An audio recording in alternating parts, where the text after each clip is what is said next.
everywhere from China to Brazil, from Russia to the USA, from Iraq to South Africa, from India to Mexico, from Greenland to the Philippines, from Syria to Peru, from Portugal to New Zealand, and from Nigeria to Österreich.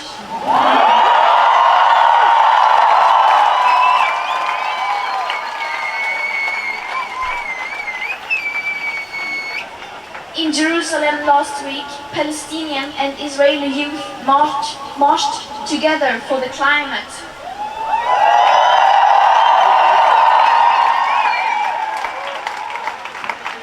We together have accomplished a lot. It would have been impossible without every single one of you. Together we are changing the world.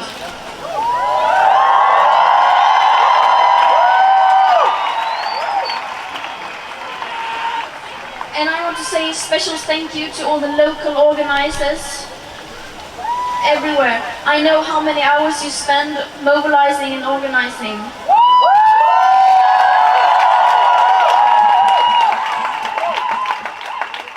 And also to those who are still striking, even though they are risking a lot. In extreme cases, they even risk their freedom.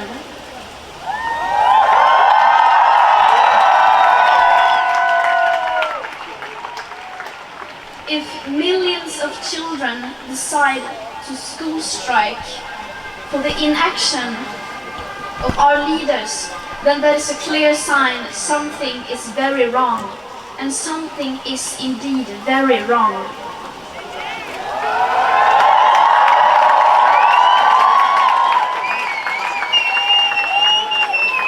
The global emissions are still rising, and we are still only scratching the surface of this emergency.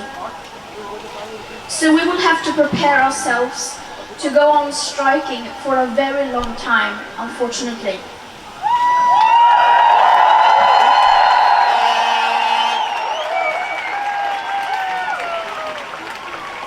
But most adults and people in power are still not listening to us.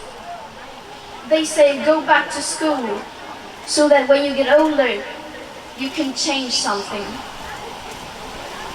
Just the little detail that is going to be too late by the time we graduate, they leave out.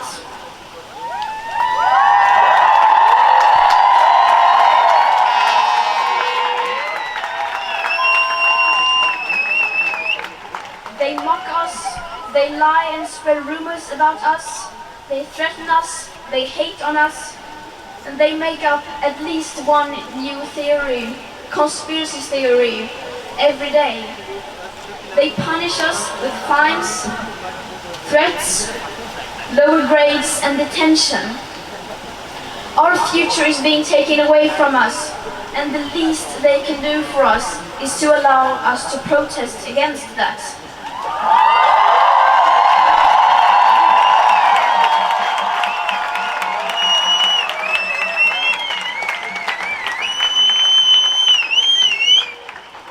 Imagine how these people will be judged in the future.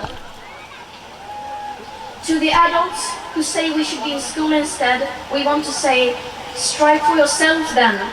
Strike from work, go out on the streets, do something. We need you now more than ever.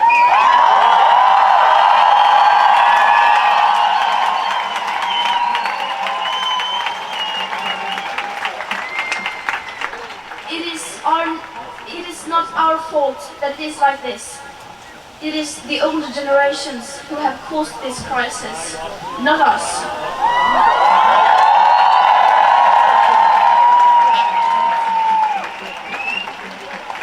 And yet we are the ones who are going to be most affected by it.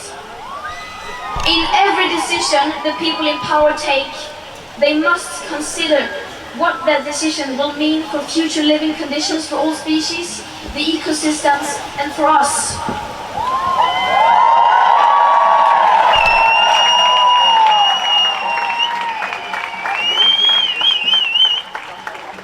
They need to stop being unable to think beyond the next election or the next financial report. They need to dare to be uncomfortable and unprofitable and make those decisions that may not increase their popularity in the next poll. They need to stop thinking only about themselves.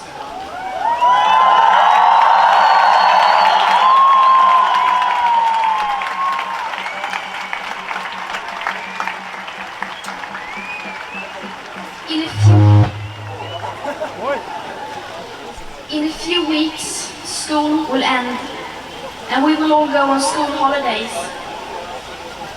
But we must not end here.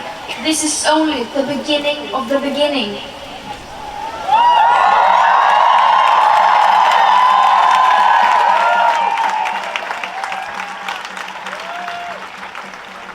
In September, the UN will hold a climate summit in New York.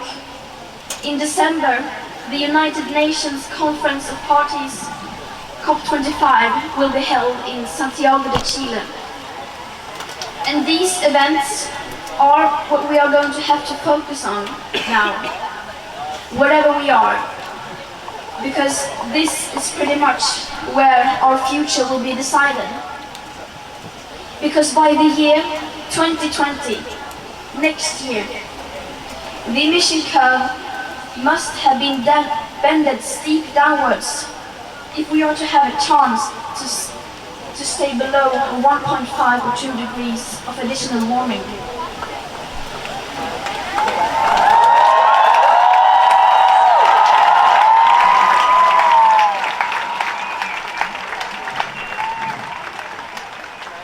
After the summer holidays, I'm starting gymnasium. It's like Swedish high school. And this is what I really want to do because I love studying. But I have also been invited to attend these two events in North and South America. And since time is running out, I have decided to try to take a sabbatical year from school and to go there.